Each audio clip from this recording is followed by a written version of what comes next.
ನಮಸ್ಕಾರ. ಎಲ್ಲ KCET ವಿದ್ಯಾರ್ಥಿಗಳು ಮತ್ತು ಪೋಷಕರಿಗೆ ಕರ್ನಾಟಕ ಪರೀಕ್ಷಾ ಪ್ರಾಧಿಕಾರದ ವತಿಯಿಂದ ಮುಂದೆ ಏನು ತಾವು ತಯಾರಿ ಮಾಡಬೇಕು ಕೌನ್ಸಿಲಿಂಗಿಗೆ ಈಗಾಗಲೇ ಫಲಿತಾಂಶವನ್ನು ಪ್ರಕಟ ಮಾಡಲಾಗಿದೆ.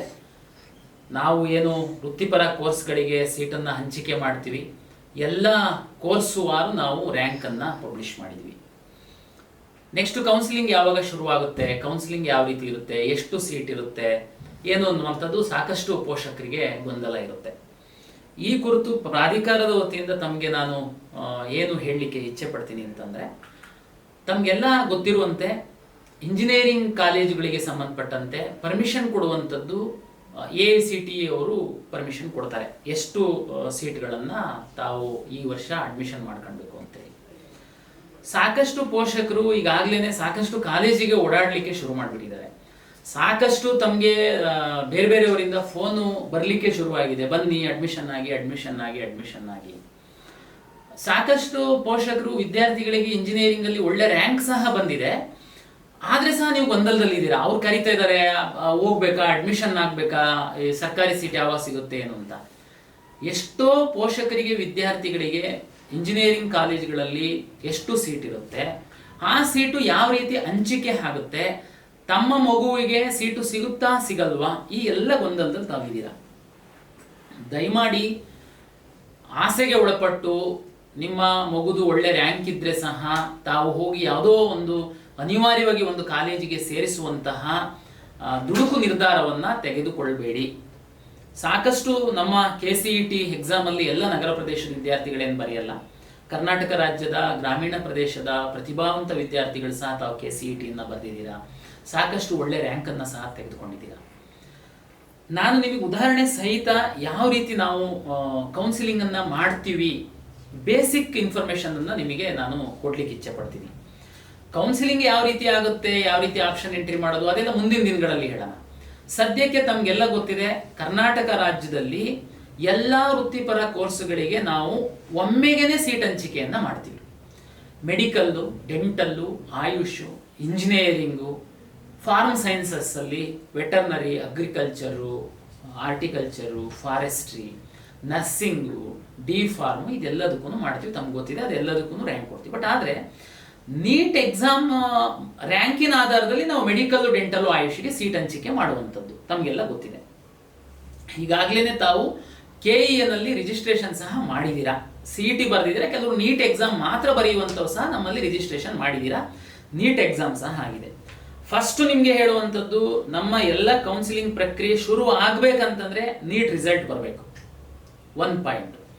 ಎರಡನೇದು, ಯಾವ್ಯಾವ ಕಾಲೇಜಲ್ಲಿ ಎಷ್ಟೆಷ್ಟು ಸೀಟ್ಗಳಿಗೆ ಈ ವರ್ಷ AICTE ಮತ್ತೆ ಕರ್ನಾಟಕ ರಾಜ್ಯ ಸರ್ಕಾರ ಪರ್ಮಿಷನ್ ಕೊಟ್ಟಿದೆ, ಆ ಸೀಟಿನ ಮಾಹಿತಿ ಪ್ರಾಧಿಕಾರಕ್ಕೆ ಬರಬೇಕು. ಈ ಎರಡೂ ಬಂದಿಲ್ಲ. ನೀವು ಕಾಲೇಜಿಗೆ ಅಡ್ಮಿಷನ್ ಕರೀತಾರೆ ಅಂತಂದ್ರೆ ಸದ್ಯಕ್ಕೆ ತಕ್ಷಣಕ್ಕೆ ಹೋಗುವಂಥದ್ದಕ್ಕೆ ಆತುರ ಪಡುವಂತಹ ಅಗತ್ಯ ಇಲ್ಲ.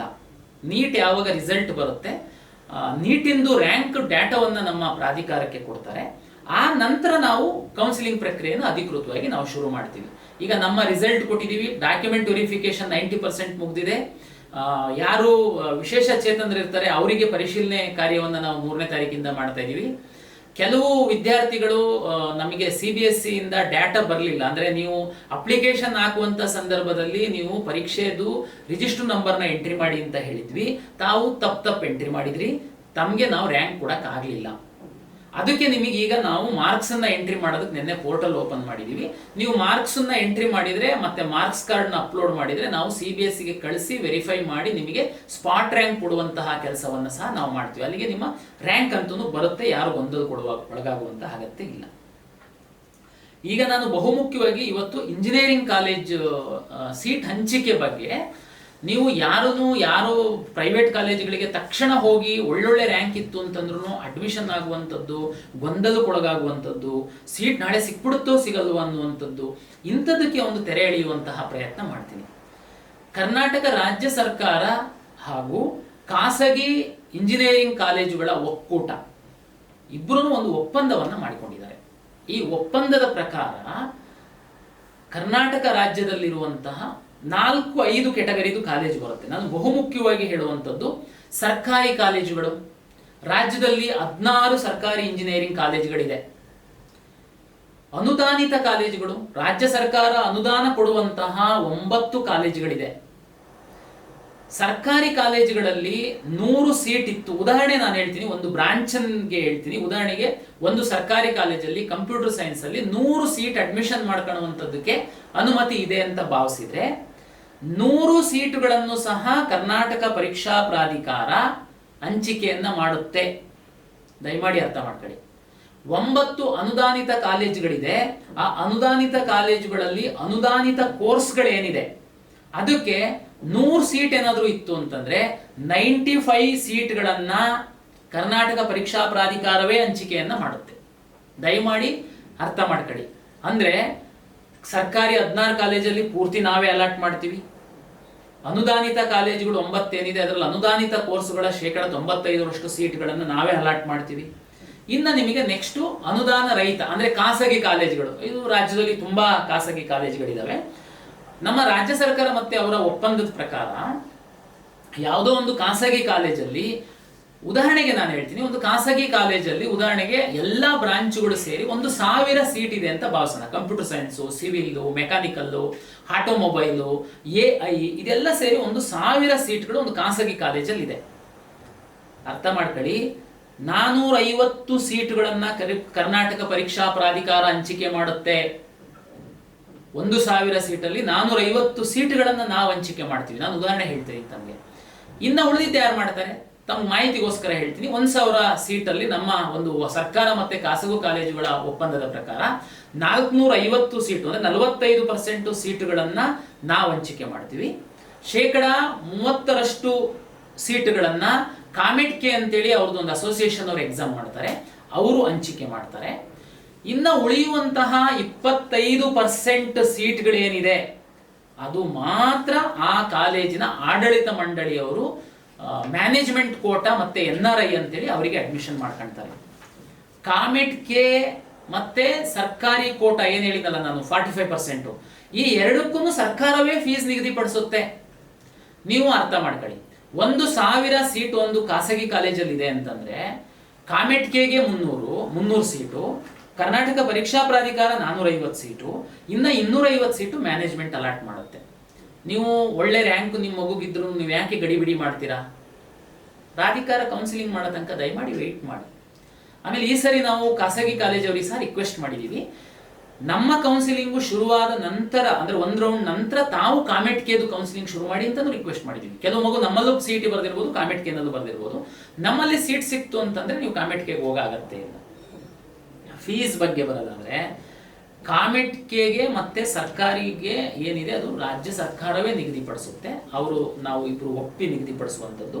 ತಾವು ನೋಡ್ಬೋದು ನಮ್ಮ ವೆಬ್ಸೈಟ್ ಅಲ್ಲಿ, ಅದು ಕಳೆದ ವರ್ಷ ಏನಿತ್ತು ಅದಕ್ಕೆ 7.5% ಜಾಸ್ತಿ ನಾವು ಫೀಸನ್ನ ನಿಗದಿಪಡಿಸಿದೀವಿ. ಮತ್ತೆ ಇನ್ಯಾವ್ದು ಕಾಲೇಜ್ ಉಳಿತು ರಾಜ್ಯದಲ್ಲಿ? ಗೌರ್ಮೆಂಟ್ ಹೇಳಿದೀನಿ, ಅನುದಾನಿತ ಹೇಳಿದೀನಿ, ಖಾಸಗಿ ಕಾಲೇಜುಗಳಲ್ಲಿ 2 ರೀತಿ ಬರುತ್ತೆ. ಒಂದು ನಾನೀಗ ಹೇಳಿದೆ ಬಹುತೇಕ ಖಾಸಗಿ ಕಾಲೇಜುಗಳು, ಅದರಲ್ಲಿ ಕೆಲವೊಂದು ಮೈನಾರಿಟಿ ಇನ್ಸ್ಟಿಟ್ಯೂಷನ್ಸ್ ಇದೆ. ಅಂದ್ರೆ ಮೈನಾರಿಟಿ ಇನ್ಸ್ಟಿಟ್ಯೂಷನ್ಸ್ ಅಂತಂದ್ರೆ ಆ ಒಂದು ಸಮುದಾಯದವರು ಅವರೇ ನಡೆಸುವಂಥದ್ದು. ರಾಜ್ಯ ಸರ್ಕಾರ ಅವರಿಗೆ ಮೈನಾರಿಟಿ ಸ್ಟೇಟಸ್ ಅನ್ನ ಕೊಟ್ಟಿದೆ. ಅಂತಹ ಕಾಲೇಜುಗಳಲ್ಲಿ ಕರ್ನಾಟಕ ಪರೀಕ್ಷಾ ಪ್ರಾಧಿಕಾರ 40% ಸೀಟ್ಗಳನ್ನ ಹಂಚಿಕೆ ಮಾಡುತ್ತೆ. ಈಗ ಅಲ್ಲಿ ನಾನು ಹೇಳಿದೆ ಪ್ಯೂರ್ ಖಾಸಗಿ ಕಾಲೇಜ್ ಇದೆ, ಅದು ಮೈನಾರಿಟಿ ಸ್ಟೇಟಸ್ ಇಲ್ಲ ಅಂತಂದ್ರೆ 1000 ಅವ್ರ ಕಾಲೇಜಿಗೆ AICT ಪರ್ಮಿಷನ್ ಕೊಟ್ಟಿದೆ ಅಂತಂದ್ರೆ 450 ಸೀಟನ್ನ ನಾವು ಹಂಚಿಕೆ ಮಾಡ್ತೀವಿ. ಅದೇ ಮೈನಾರಿಟಿ ಇನ್ಸ್ಟಿಟ್ಯೂಷನ್ಸ್ ಬಂತು ಅಂತಂದ್ರೆ ಅಲ್ಲಿ 1000 ಸೀಟ್ಗಳಿದೆ ಅಂತಂದ್ರೆ ಕರ್ನಾಟಕ ಪರೀಕ್ಷಾ ಪ್ರಾಧಿಕಾರ ರ್ಯಾಂಕ್ ಆಧರಿಸಿ 400 ಸೀಟ್ಗಳನ್ನ ಹಂಚಿಕೆಯನ್ನ ಮಾಡುತ್ತೆ. ಅದೇ ರೀತಿ ನಿಮಗೆ ಡೀಮ್ಡ್ ವಿಶ್ವವಿದ್ಯಾಲಯಗಳು, ಖಾಸಗಿ ವಿಶ್ವವಿದ್ಯಾಲಯಗಳು ಬರುತ್ತೆ, ಅದು ತುಂಬಾ ನಂಬರ್ ಕಡಿಮೆ ಇದೆ. ಅಲ್ಲಿ ಸಹ 40% ಸೀಟ್ಗಳನ್ನ ನಾವೇನೆ ಅಲಾಟ್ ಮಾಡ್ತೀವಿ.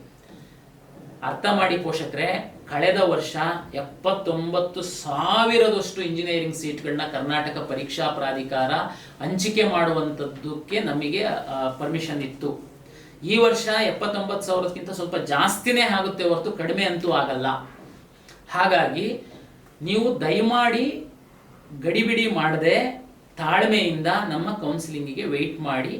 ಓಕೆ, ಅಲ್ಲಿವರೆಗೆ ಏನು ಮಾಡೋದು, ಅವರು ಇವರು ಫೋನ್ ಮಾಡ್ತಿರ್ತಾರೆ, ನಮ್ಮ ಮಗುಗೆ ಸಿಗುತ್ತೋ ಸಿಗಲ್ವೋ, ನನ್ನ ಮಗುದು 20,000 ರ್ಯಾಂಕ್ ಇದೆ, 25,000 ರ್ಯಾಂಕ್ ಇದೆ, ಯಾವ ಕಾಲೇಜ್ ಸಿಕ್ಬಿಡ್ಬೋದು, ಅದು ಒಳ್ಳೆ ಕಾಲೇಜ್ ಇದೆಯಾ, ಇದು ಒಳ್ಳೆ ಕಾಲೇಜ್ ಇದೆಯಾ, ಇದೆಲ್ಲ ಗೊಂದಲಗಳು ಸಾಮಾನ್ಯವಾಗಿರುತ್ತೆ. ಅದಕ್ಕೆ ನಾನು ಹೇಳೋದು, ನಮ್ಮ ಕೌನ್ಸಿಲಿಂಗ್ ನೀಟ್ ರಿಸಲ್ಟ್ ಬಂದ ಮೇಲೆ ಶುರುವಾಗುತ್ತೆ. ಅಲ್ಲಿವರೆಗೆ ನಿಮ್ಮ ಮಗುಗೆ ಟಾಸ್ಕ್ ಕೊಡಿ, ನಾನು ಹೇಳ್ತೀನಿ ಏನು ಅಂತ.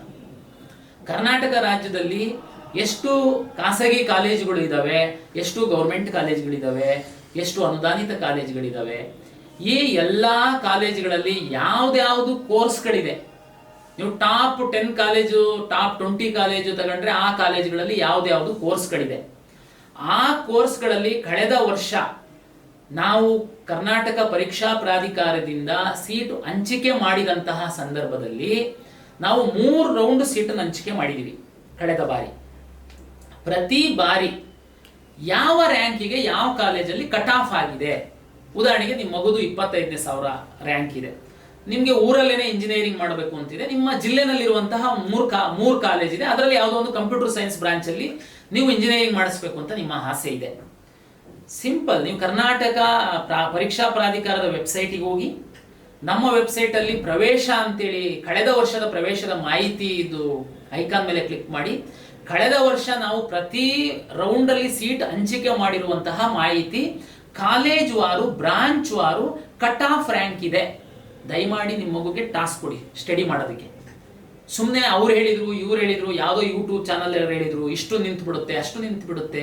ಯಾಕೆ? ನಿಮ್ಮ ಮಗು PUC ಪಾಸ್ ಮಾಡಿದೆ, CET ಎಕ್ಸಾಮ್ ಬರೆದು ಒಳ್ಳೆ ರ್ಯಾಂಕ್ ತಗೊಂಡಿದೆ, ಅಷ್ಟು ಮಾಡ್ಬೋದು. ಪ್ರತಿ ದಿವಸ ಇನ್ಸ್ಟಾಗ್ರಾಮು, ವಾಟ್ಸಪ್ಪು, ಫೇಸ್ಬುಕ್ಕಲ್ಲಿ ಟೈಮು ಕಳೆಯೋದಕ್ಕಿಂತ ನೀಟ್ ರಿಸಲ್ಟ್ ಬಂದು ನಮ್ಮ ಕೌನ್ಸಿಲಿಂಗ್ ಶುರುವಾಗೋ ತನಕ ಸ್ಟಡಿ ಮಾಡೋದಕ್ಕೆ ಟಾಸ್ಕ್ ಕೊಡಿ. ಸ್ಟಡಿ ಮಾಡುವಂಥದ್ದಕ್ಕೆ ನೀವು ಯಾವ್ದು ಕಾಲೇಜಿಗೆ ಹೋಗ್ಬೇಕಾಗಿಲ್ಲ.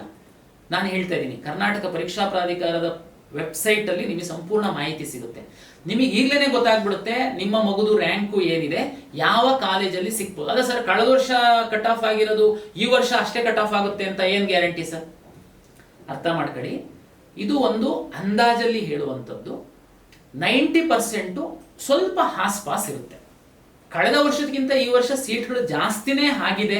ಈ ವರ್ಷ ಒಟ್ಟು 6 ಹೊಸ ಇಂಜಿನಿಯರಿಂಗ್ ಕಾಲೇಜ್ ಸಹ ಬರ್ತಾ ಇದೆ ಕರ್ನಾಟಕದಲ್ಲಿ. 1 ಅರಸೀಕೆರೆ ಗೌರ್ಮೆಂಟ್ ಕಾಲೇಜ್ ಸಹ ಬರ್ತಾ ಇದೆ, ಉಳಿದಂತೆ 5 ಖಾಸಗಿ ಕಾಲೇಜುಗಳು ಸಹ ಇದೆ. ಮತ್ತೆ ತುಂಬಾ ಕಾಲೇಜುಗಳಲ್ಲಿ, ಸುಮಾರು 100ಕ್ಕಿಂತನೂ ಹೆಚ್ಚು ಕಾಲೇಜುಗಳಲ್ಲಿ ಸೀಟನ್ನ ವಿಶೇಷವಾಗಿ ಬಹುಬೇಡಿಕೆಯ ಸೀಟ್ಗಳೇನು ಹೇಳ್ತೀವಿ ನಾವು, computer science, AI, cyber security, ಇಂಥದ್ರಲ್ಲಿ ಇಂಟೇಕನ್ ಜಾಸ್ತಿ ಮಾಡಿದ್ದಾರೆ. ಅಂದ್ರೆ ಹೋದ ವರ್ಷ 100 ಇತ್ತು ಅಂತಂದ್ರೆ ಈ ವರ್ಷ ಒಂದು 120 ಇನ್ಕ್ರೀಸ್ ಮಾಡುವಂಥದ್ದು ಇಂಥದ್ದೆಲ್ಲ ಮಾಡಿದ್ದಾರೆ. ಹಾಗಾಗಿ ಕಟ್ ಆಫ್ ಬಹುತೇಕ ಸ್ವಲ್ಪ ಆ ಕಡೆ ಈ ಕಡೆನೇ ಇರುತ್ತೆ. ನಿಮಗೊಂದು ಫೇರ್ ಐಡಿಯಾ ಬರುತ್ತೆ. ನೀವು ಇದು ಯಾವುದೂ ಸ್ಟಡಿ ಮಾಡದೆ ಸುಮ್ಮನೆ ಯಾರೋ ನಿಮ್ದು ನಂಬರ್ ತಗೊಂಡು ಫೋನ್ ಮಾಡ್ತಾರೆ, ಅವರಿಗೆ ನಿಮ್ದು ಎಲ್ಲ ಅಸ್ತ್ರ ಕೊಟ್ಬಿಟ್ಟು ಅವ್ರು ಹೇಳಿರೋಷ್ಟು ದುಡ್ಡು ಕೊಡೋದು, ಅಲ್ಲಿ ಹೋಗಿ ಸುಮ್ಮನೆ ಅಡ್ಮಿಷನ್ ಆಗೋದು, ಆಮೇಲೆ ಕರ್ನಾಟಕ ಪರೀಕ್ಷಾ ಪ್ರಾಧಿಕಾರದವ್ರು ಸೀಟ್ ಹಂಚಿಕೆ ಮಾಡಿದಾಗ ನಿಮಗೆ ಮಾರ್ಕ್ಸಿಗೆ ಅದೇ ಕಾಲೇಜಲ್ಲಿ ಸರ್ಕಾರಿ ಸೀಟ್ ಸಹ ಸಿಗೋ ಸಾಧ್ಯತೆ ಇರುತ್ತೆ, ಕಡಿಮೆ ಫೀಸಿನ ಸೀಟ್ ಸಿಗೋ ಸಾಧ್ಯತೆ ಇರುತ್ತೆ.